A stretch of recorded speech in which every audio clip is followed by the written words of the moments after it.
and welcome to Bad Book Club, where I, Jade, a silly goose with an English degree, read classic and popular literature so you don't have to. Hi everyone, and welcome to our very first episode of Bad Book Club about Romeo and Juliet. I am so excited. I can't wait to get started. But before we do, I just wanted to give you some background information. As I mentioned before, my name is Jade. I graduated a year ago from Trinity University with a degree in English and minors in creative writing and psychology, so I am perfect for this podcast, and probably not much else. I'm just kidding. I also got married this year to my adorable husband who wrote the intro song for this, and I am just super excited to get started on this project, which is Bad Book Club. Our first season of Bad Book Club starts now, and while I'm going to be talking about classic and popular books, I wanted to narrow in on a theme for each season just to kind of guide me, because you guys know how many books are out there. It's ridiculous, there are so many books, and I could not pick between all of them. There would be no cohesive theme or anything that makes sense. So I decided each season I'll pick a theme, and then some months might have themes like Halloween or Christmas or whatever.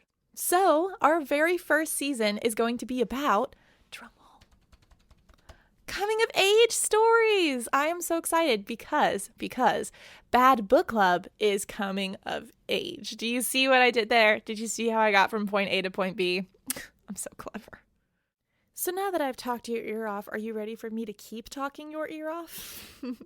Let's get into Romeo and Juliet. I chose Romeo and Juliet for our first episode because it's maybe one of the most famous things ever written. I don't think anyone's not heard of Romeo and Juliet. And it's the definition of teen angst.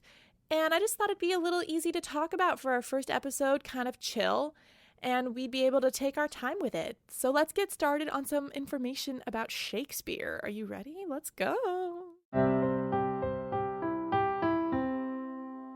So I know I hyped you up a little bit, but we don't actually know that much information about Romeo and Juliet or Shakespeare. We don't know when he wrote it. We're assuming 1591.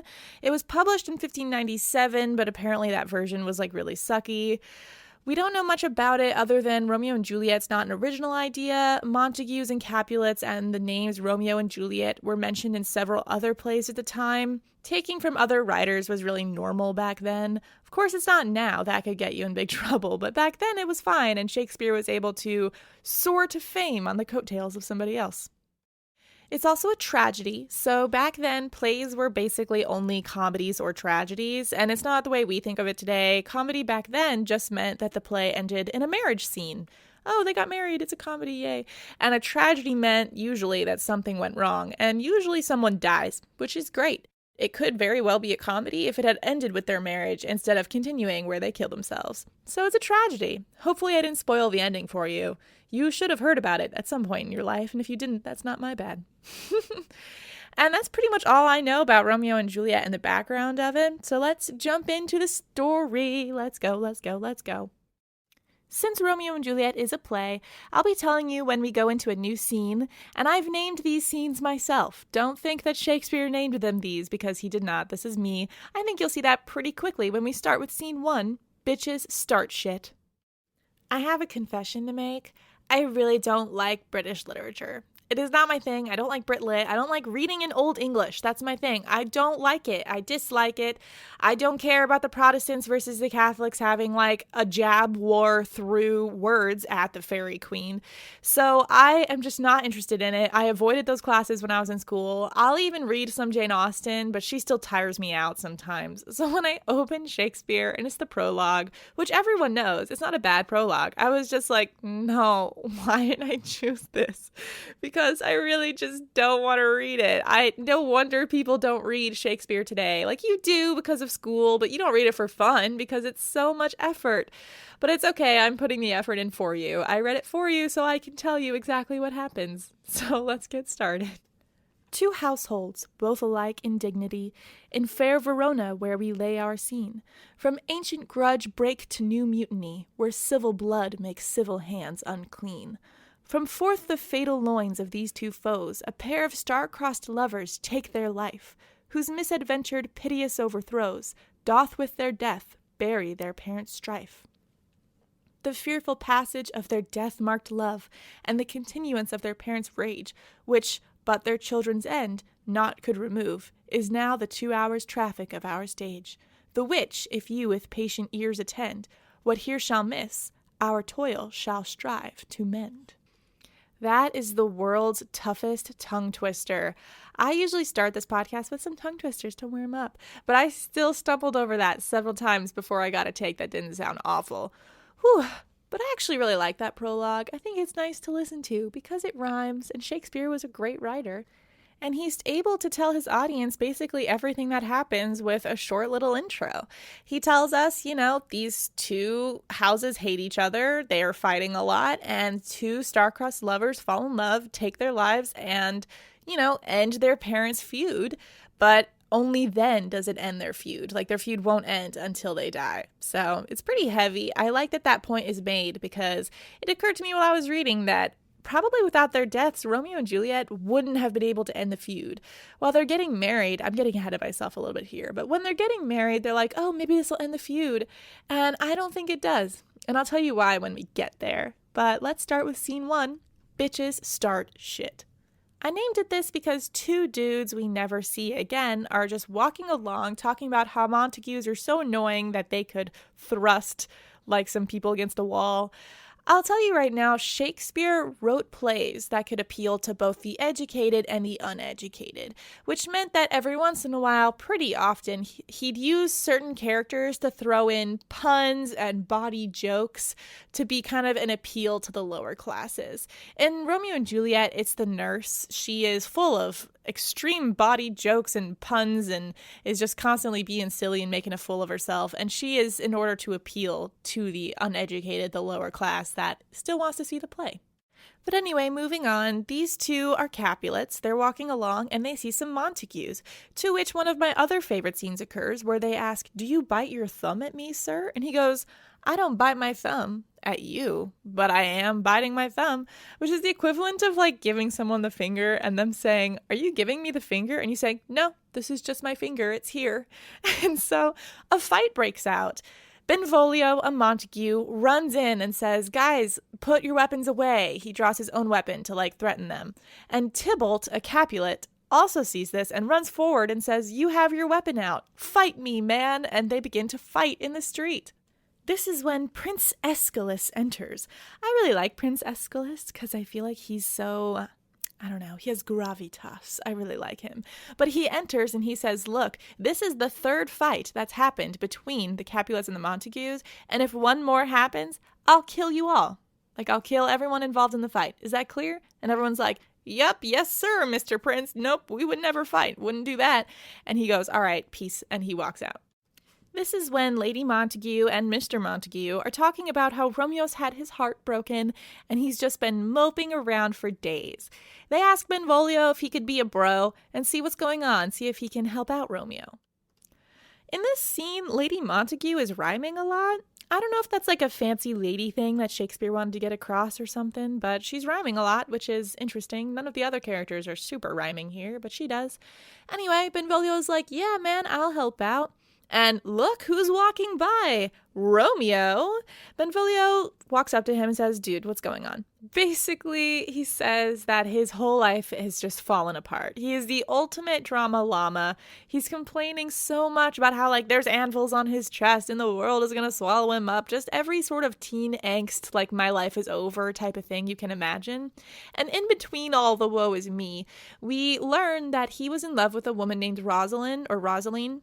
And she has pledged herself to Diana, aka she's a virgin for life now. And so he can't be with her, and he doesn't get to experience love.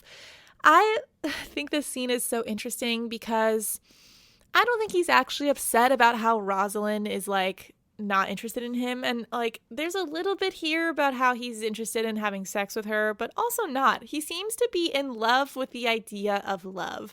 He said that he was in love with her favor, but she's a virgin, and that he wants to find his pathway to love, but now that path is closed off. So it's almost like his opportunity for love has gone away, and therefore he's upset about it.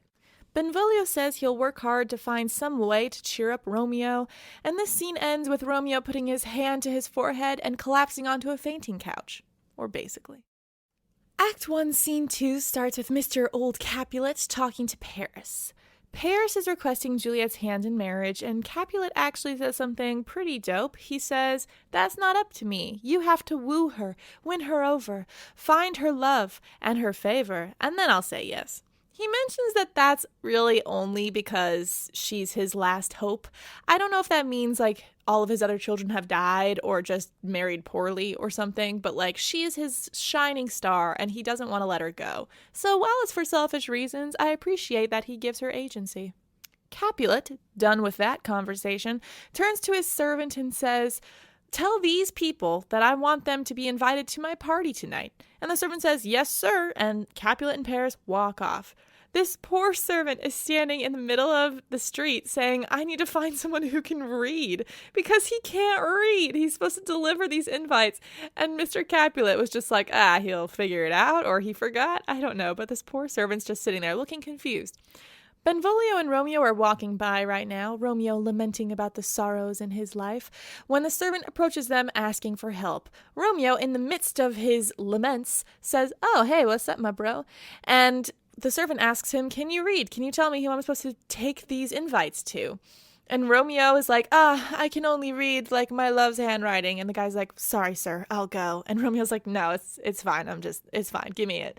And he reads out the list and he's like, "What are these for?" And the servant's like, "The Capulet's having a party tonight." And this is when the light bulb goes off in Benvolio's head. "I'll take Romeo to the party," he says, "and you can compare the beauties of Rosalind with every other girl there. That'll make you feel better." And Romeo says, "But no one else is as beautiful as Rosalind." And Benvolio's like, "Yeah, okay, suck it up, we're going." And Romeo's like, "All right, sounds cool." And that's the end of Act 1, Scene 2, or as I like to call it, Can You Read? So we'll move on to Act 1, Scene 3, The 13-Year-Old Spinster.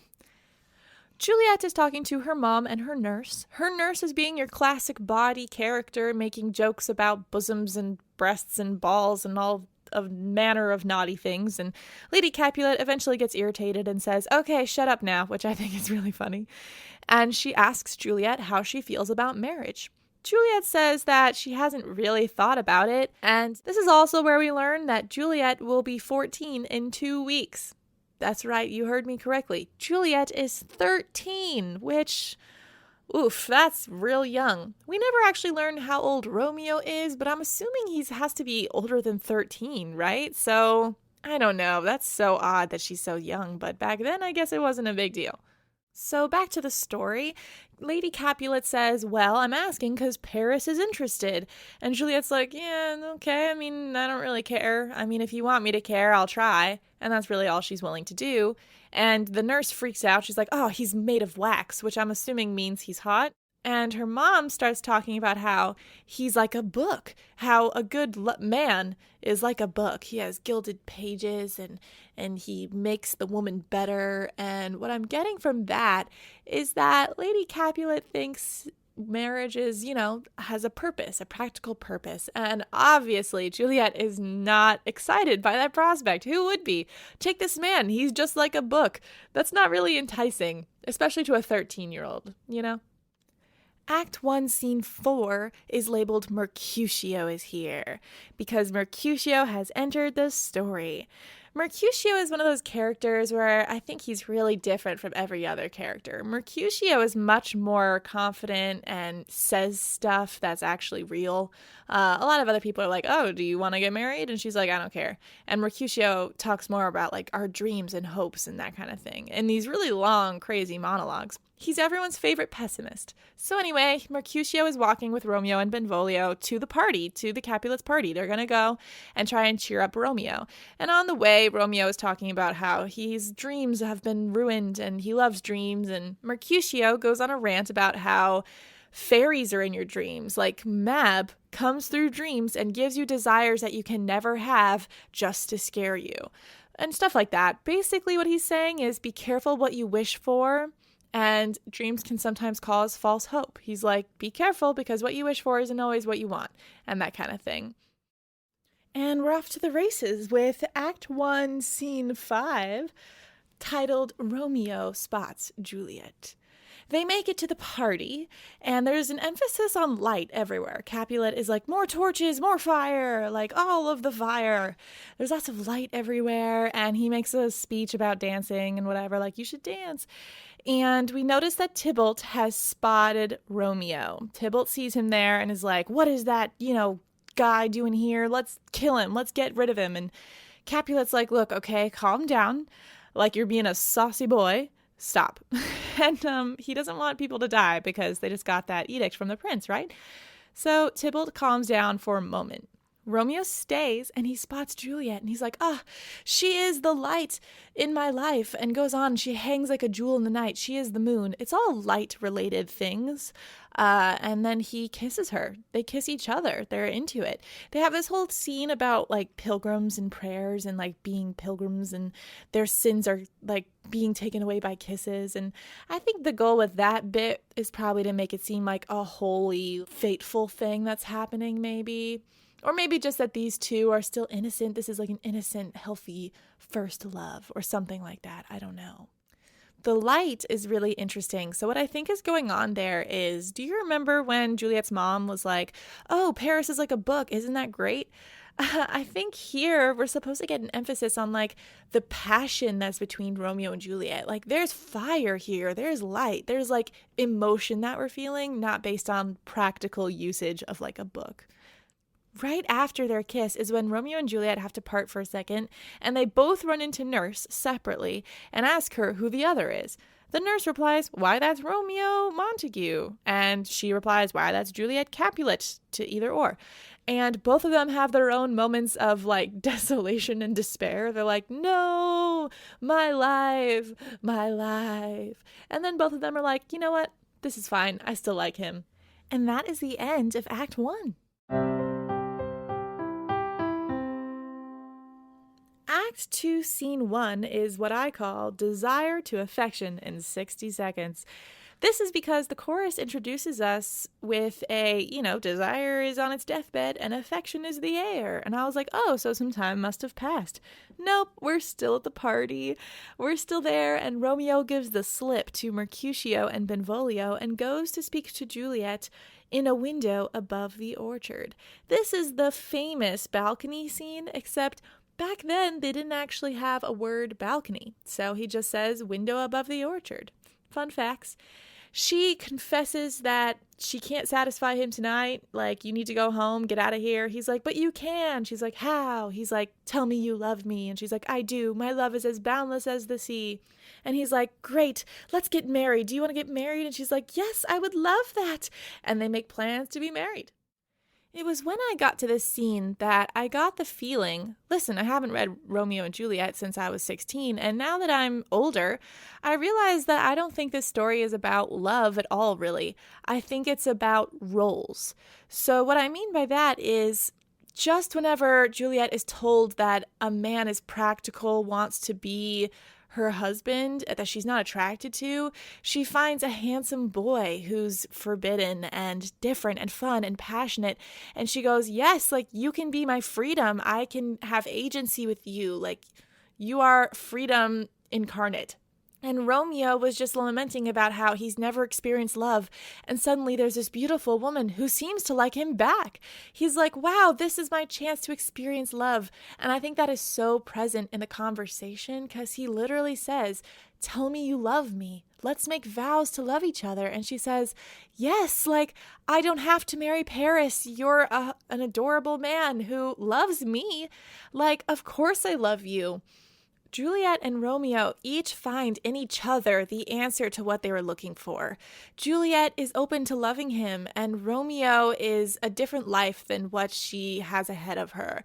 I think that they both give each other something they need, and that more than anything leads to any affection that there might be.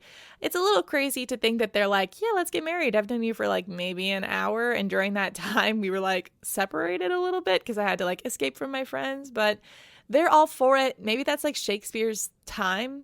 I don't know, but it's a little crazy. Let's get this 13-year-old and questionable age Romeo to the altar. Act 2, Scene 3 is called Friar Lawrence, the Hero. Friar Lawrence is planting plants and talking about bosoms and tombs. I get the feeling that it's supposed to be very serious and also a warning, but also like a little bit funny. That's like that double-edged wordplay that Shakespeare always had for like the lower classes and for the upper classes. Anyway, he mentions that poison and medicine are the same. He mentions that they are two kings in a flower, constantly battling, which, who does that remind you of? But at that moment, Romeo comes in and tells Friar Lawrence all about Juliet. Forget Rosalind, he says. I met Juliet and we're getting married. And Friar Lawrence is like, isn't she a Capulet? And Romeo's like, yeah, but it doesn't matter. We'll end the feud. We can do this. And Friar Lawrence is like, yeah, we can end the feud. Tell her to meet me here today and I can marry you guys. And Romeo's like, cool, done deal. Scenes 4 and 5 of Act 2, not a lot happens, so I'll just kind of break it down quickly for you. Scene 4 is Mercutio, Benvolio, and Romeo kind of having like a battle of wits and joking around. It seems like Romeo kind of wins. They're talking about geese and shoes and all that jazz. I think it's important because it shows Romeo's feeling better, and Mercutio and Benvolio have noticed that something is different.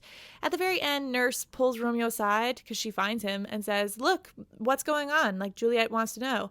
And Romeo says, we're getting married. Tell her to meet me at Friar Lawrence's this afternoon. Scene 5 is Juliet just waiting for her nurse to come back, and then the nurse gets there, takes forever to tell her what's going on. She's like, oh, my bones are aching. And like, I think that is another instance of the lower class humor coming in. That's nurse's job. And Juliet says, please, gosh, tell me what the plan is, and is told they're going to get married that day. And Juliet's like ecstatic. She cannot wait. Act 2, Scene 6, I've called Marriage. Romeo shows up at Friar Lawrence's, and Friar Lawrence is like, are you ready? And Romeo's like, yes, there'll never be any more sorrow in my life ever again. And the friar says, look, violent delights often have violent ends. And he makes his whole argument about double-edged swords, like, be careful. This is another Mercutio moment of, like, be careful what you wish for, right? Like, there are consequences to all of our actions. And Juliet arrives, and they go off. They get married. They do it. And that is the end of Act 2. I was honestly shocked when they got married. Some part of me didn't remember that when I was a kid. When I was a kid, I was like, oh, like, these are just two people who like each other and then die. But like, no, they actually get married by Friar Lawrence. It's like a thing. After a day of knowing each other, less than 24 hours, because it's the previous night that they met, they decide to get married. So that emphasizes to me that my idea about roles might be correct, because why the urgency? You know, why the urgency other than that you have something that I want and we work together. We are puzzle pieces. We need to be together now. So yeah, that's the end of Act 2. Let's move on to Act 3. Act 3, Scene 1, I've entitled, Everything Goes to Shit. Mercutio and Benvolio come upon Tybalt, and Tybalt challenges Romeo to a fight right then and there, to a duel.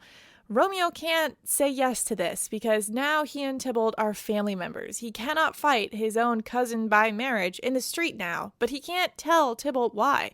So he says, you know, Tybalt, I'm not going to fight you, man. Like, I'm just not going to do it.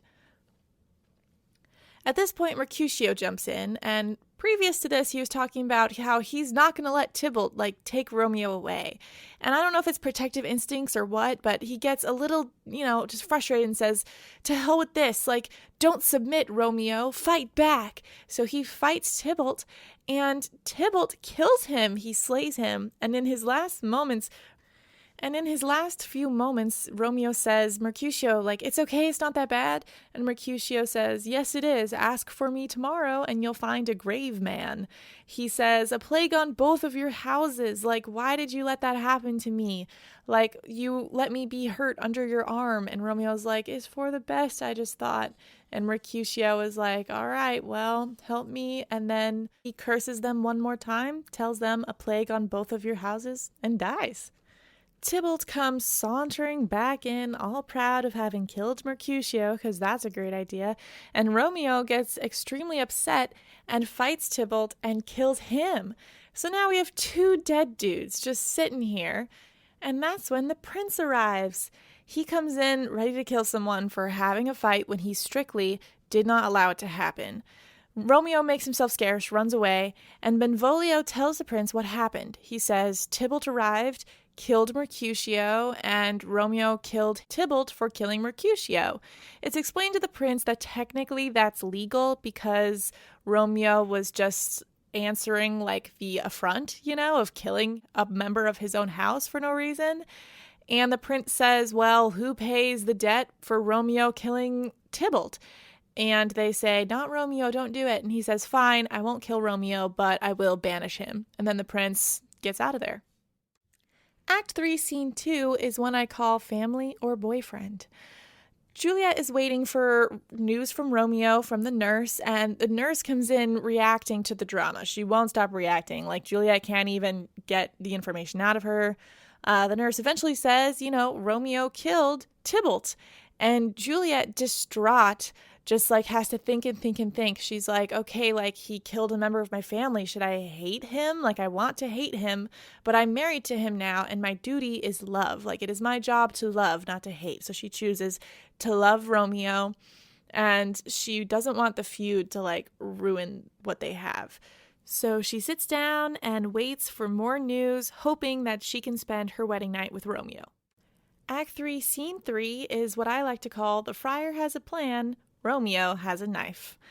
Friar is able to tell Romeo that, look, the prince didn't sentence you to death. He only banished you. Isn't that good news? And Romeo's like, no, I don't want to be banished from Juliet. I would prefer death. Why are you giving me this news like it's positive? I don't think it's positive at all. I want to be with Juliet. In fact, he wants to be with Juliet so much that he pulls out a knife and says, look, if I can't be with Juliet, I'm going to kill myself. The friar says, whoa. Okay, calm down. If you go to the wedding night tonight, consummate the marriage so it's official, then you go out of town for a little while, the prince will probably forgive you. But you need to lay low and stop trying to kill yourself. And Romeo says, okay. Scene 4 is Man of the House. This is where Capulet decrees in horror and anger at the Montagues that Juliet will marry immediately. He is the boss. She needs to listen to him. She's going to marry Paris in 3 days because she is ruled by me, which is super rude. Scene 5 is called Wedding Night because Romeo was able to make it in. The nurse threw a rope ladder over, he was able to climb up, and they have their wedding night. In the morning, they're so sad because it's a lark, not a nightingale, and it's light, not the moon. And Juliet says, the light is in, so my life is out. It's very sad and also actually really cute, but suddenly Romeo has to go because Juliet's mom is on her way up. Juliet's mom comes in and thinks that Juliet is upset about Tybalt, when in fact she's upset because Romeo just left. She tells Juliet about the plans that Capulet just made for her. You're going to marry Paris in 3 days. And she is so upset. She's like, no, I'm not doing that. I'd rather marry Romeo. She blurts it out. And that is such a crazy thing to say that Lady Capulet thinks that she's saying she'd rather die. She's saying, I'd rather marry no one than marry Paris. That's what she thinks she's saying. When in actuality, she's already married to Romeo. That thought doesn't even come into Lady Capulet's head. Mr. Capulet comes in to try and talk some sense into her, and he doesn't understand anything she's saying. She's talking in contradictions because she's no longer just a Capulet. She's also a Montague. She is both sides. She cares about Tybalt, but she loves Romeo, and she can't marry Paris because she's already married. She is her own island at the moment. She is everything, and she's also nothing. So, of course, that conversation doesn't make sense, and Capulet storms out. After her dad leaves, the nurse turns to Juliet and says, hey, are you sure you don't want to marry Paris? Because he's better than Romeo. And Juliet says, you know what? You're right. Go tell my dad I've changed my mind. And when the nurse is gone, she turns and says, I'll just ask Friar Lawrence what to do because I am not marrying Paris. And that is the end of Act 3. A lot of crazy things happened. We lost both Mercutio and Tybalt, and Romeo is banished. Suddenly, everything just went way downhill. We took a sharp turn from happiness and wedding to death. Let's see what Act 4 has for us. Act 4 has a lot of short scenes, but I'll tell them to you anyway. So in Act 4, the first scene is Friar Lawrence has a plan, Juliet has a knife. Her and Romeo seem to be on the same wavelength. Maybe they are meant for each other. But basically, Paris is there, and she runs into him, and he seems like an all right dude. They have a little bit of back and forth where Juliet's really standoffish because he's like, can't wait for you to be my wife. And she's like, yeah, I'm not your wife now, though. And he's like, yeah, but you will be. And she's like, we'll see. And that kind of thing. But he leaves and leaves her alone with Friar Lawrence. Juliet says the same thing to Friar Lawrence that Romeo did. She said, I cannot marry Paris. If you make me marry Paris, then I'm going to kill myself. And Friar Lawrence is like, okay, chill. You guys need to stop threatening to kill yourselves. I have a plan. He gives Juliet a potion. He says this potion will make it look like you're dead, but you'll actually be asleep. If you take it, pretend you're dead, your parents will put you in the crypt. Romeo will meet you there. You can run away. And she says, perfect, thank you so much. And she goes home. Where we get to the next scene, which is her just feigning excitement to her dad about Paris because she doesn't want them to get suspicious. She's like, yeah, I'm fine with that. And her dad, so excited, is like, finally, my angel is back. Let's move up the wedding to tomorrow. Now Juliet has to take the potion tonight. That night, before she takes the potion, she sends the nurse and her mom away, and she instantly misses them and wishes that nurse could be with her, but she knows that she can't. So she sits and she actually thinks of Tybalt. She imagines him as a ghost talking to her from the grave. And she's nervous that the potion is poison, but she decides that it's worth it, and so she takes the potion and goes to sleep. This is so interesting because for me, Juliet wanted freedom. That's what she wants. That's what she wants from the beginning. She's not interested in a life with a book. She's interested in a life with Romeo. She's not interested in the Capulets. She's not interested in all that. She just wants freedom. She wants to be her own person and make her own choices. And in this moment, she sends away her nurse and her mom and makes a huge choice. She decides, I'm going to leave my whole life in the past to run away with Romeo, who killed my cousin. And she decides that that's worth it for her. So she takes that potion and goes to sleep. And her choosing her own agency and choosing her own freedom, I think is a really cool choice. And I think that'll tie into something that I'm going to talk about at the end. Anyway, the next scene is, I call haste. It's them getting ready for the wedding. They're bustling around, they're energetic, they're excited, and they tell the nurse to wake up Juliet. Scene 5 is entitled She Dead because the nurse walks in and sees Juliet on the bed. She lapses into just dramatics and hysterics of, oh my God, oh my God, oh my God. And it's clearly pretty funny. And I think it's only funny because the audience knows that she's not dead. She's just asleep. So her hysterics seem a little silly. Her whole family piles in and they freak out and start to make funeral plans, aided by Friar Lawrence. And that's the end of Act 4. It's mostly really short scenes about Juliet, which is kind of fun. We get like a Juliet-heavy act, and she is just like Romeo. She threatens to take her life. Like, freedom is more important to her than anything else, and making her own choices and love is more important to her than anything else. I think that's really cute. I kind of like it. It's always during this act, too, that I remember that Juliet was played by a boy. When Shakespeare wrote this. When Shakespeare wrote this, women were not allowed to be actresses. So it was all boys. And it always makes me laugh to think about a guy prancing around on stage, like trying to find a potion and like threatening to stab himself. It's pretty funny.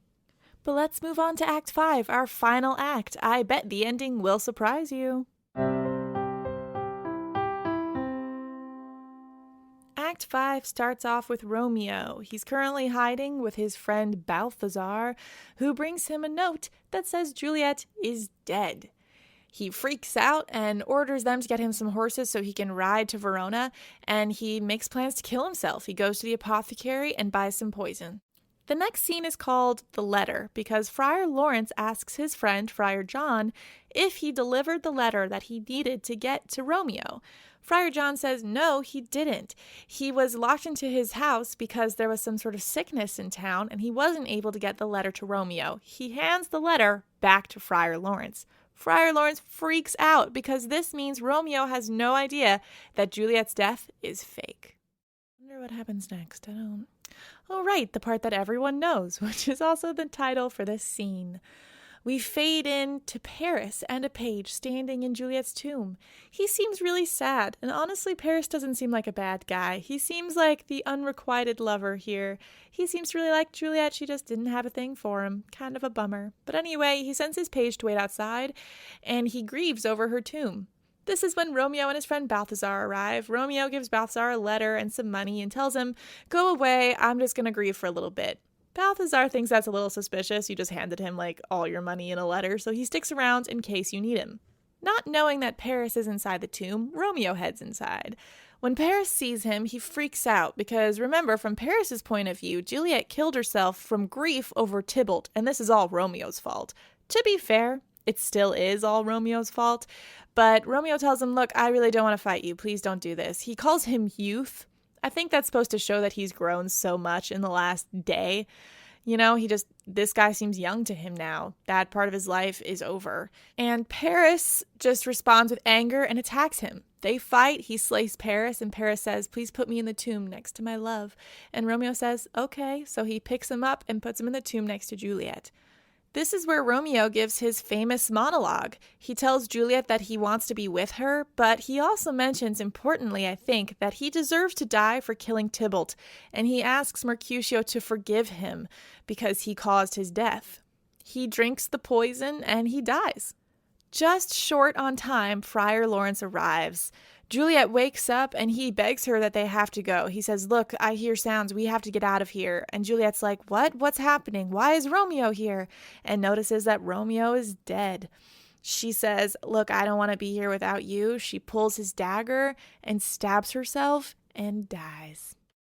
This is when the prince arrives. He brings with him Capulet and Montague. Capulet is enraged. He doesn't understand why a knife is in his daughter and not in Romeo, who obviously deserves to die. And Montague just seems really sad. He mentions that his wife passed away as soon as she heard the news about Romeo's banishment.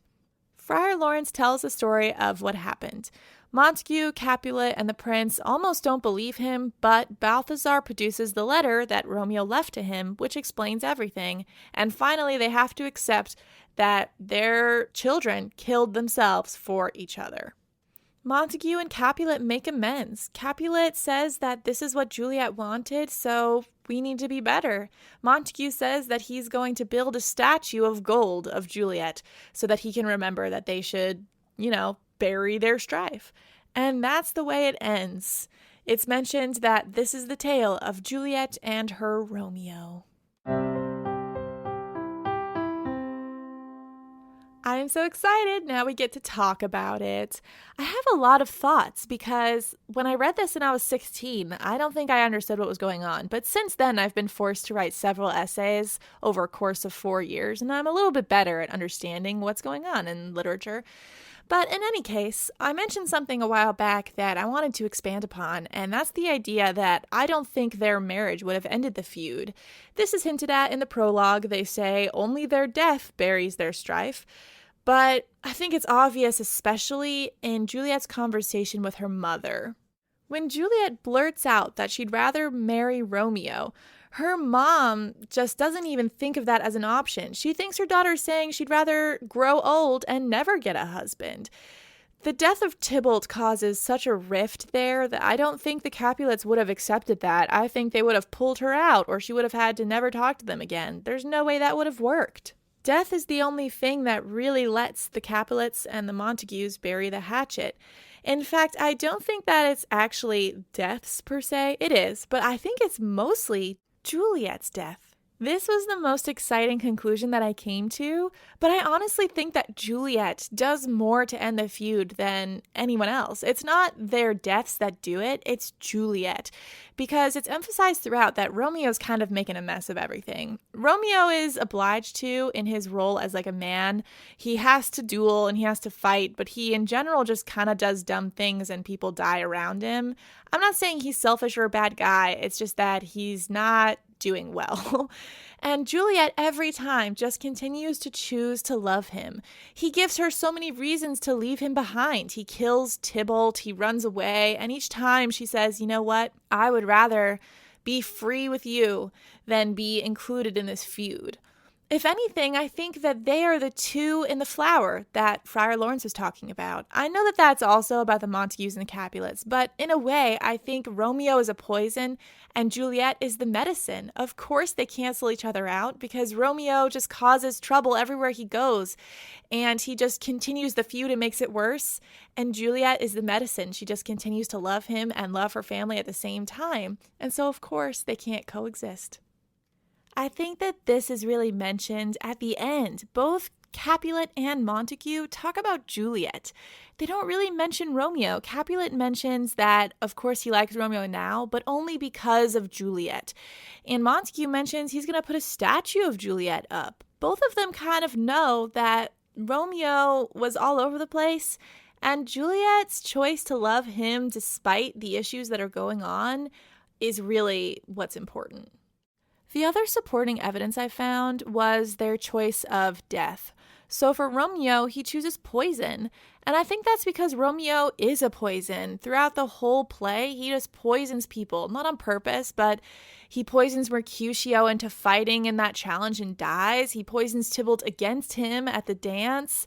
Everything he does kind of makes things worse. Even Paris is poisoned against him, not through actions of his own, but through his perceptions. But Juliet's weapon is the dagger, which I think is so interesting. Usually poison is a woman's weapon, but in this case, Juliet uses a dagger, and I think why that makes a difference is, first of all, it's Romeo's dagger. Second of all, Juliet hasn't raised a hand or fought with anyone this entire play. She does threaten to kill herself, also with a dagger, earlier on, but she doesn't actually fight anyone or get into any issues. The feud almost doesn't touch her. She's like a center of love. So the fact that she takes this dagger and stabs herself, that's how strongly she feels, is that she raises a hand against herself rather than anyone else around her, is really the turning point and the little key, I think, of this story. And that's why it ends Juliet and her Romeo. I think it starts off Romeo and Juliet because we start off with Romeo, but really it's Juliet and her Romeo. And that caps off my analysis of Romeo and Juliet. Of course, there's more. Analysis never stops. But if I want us to have an accurate amount of time, I can't talk to you for 2 hours about Romeo and Juliet. As much as I don't like Brit Lit, I think Romeo and Juliet is a nice one to read. It's about teenagers, it's about love, and now I know more than anything else, it's also about the roles that we play and our choices defining us more than anything else. And that's honestly a better message for me than love. And that finishes our discussion of Romeo and Juliet. I had so much fun talking to you today. I hope you enjoyed our very first episode of Bad Book Club, and I hope that you come back for more. Our next episode is Catcher in the Rye, where I go really in deep on an analysis of Loss of Innocence, which will be really fun. Please rate, review, and subscribe. It really helps me out and gets me noticed by more people. If you want to have more information, check us out on Instagram, Twitter, Facebook at Bad Book Club Pod. There's also my website linked below, and on the website you can find a bookshop with all the books that I recommend, and if you purchase one, the profit will go to a local bookstore, which is awesome. I love you guys. Thank you for joining me. I hope that you have a great day, and I'll see you next time. Bye.